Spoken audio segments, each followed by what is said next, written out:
Endi AQShda Isroilni tanqid qilish Green Card olishda muammo chiqaradi. So'nggi 24-48 soat ichida chiqayotgan xabarlar va hattoki New York Times e'lon qilgan maqolaga ko'ra, AQSh hukumati vakillari immigratsiya xodimlari uchun ichki qoidalar yo'riqnoma chiqargan. Bu esa Green Card doimiy yashash huquqi arizalarini ko'rib chiqishda ayrim omillarni kengroq baholashga olib kelishi aytilmoqda. Xususan, bir nechta manbalarga ko'ra, endilikda xodimlar arizachining ijtimoiy tarmoqlardagi postlari, siyosiy fikrlari va norozilik namoyishlaridagi ishtirokini, jumladan Falastinni qo'llab-quvvatlovchi namoyishlar ham hisobga olinishi mumkinligi aytilgan.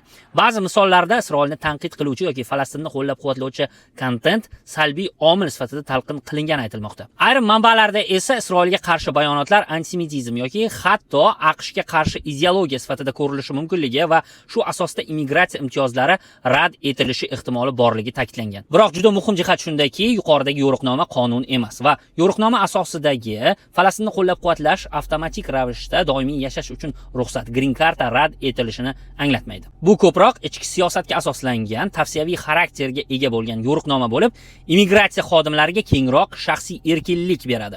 Ya'ni ular arizachining qarashlarini baholashda ekstremizm, terrorizmni qo'llab-quvvatlash yoki dushmanona deb hisoblanadigan ideologiyalar mavjud yoki yo'qligini aniqlashga harakat qiladi va bu baholashga aktivizm hamda onlayn fikrlar ham kiritilishi ehtimoli yuqori ekanligi aytilgan.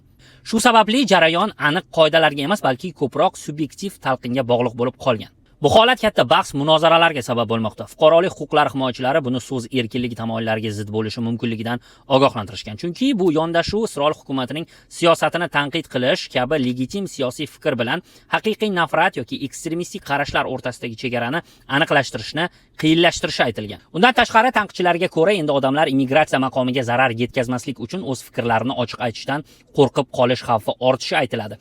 Bu orqali esa AQSh konstitutsiyasida berilgan huquqlarga ham zarar yetishi ta'kidlanmoqda.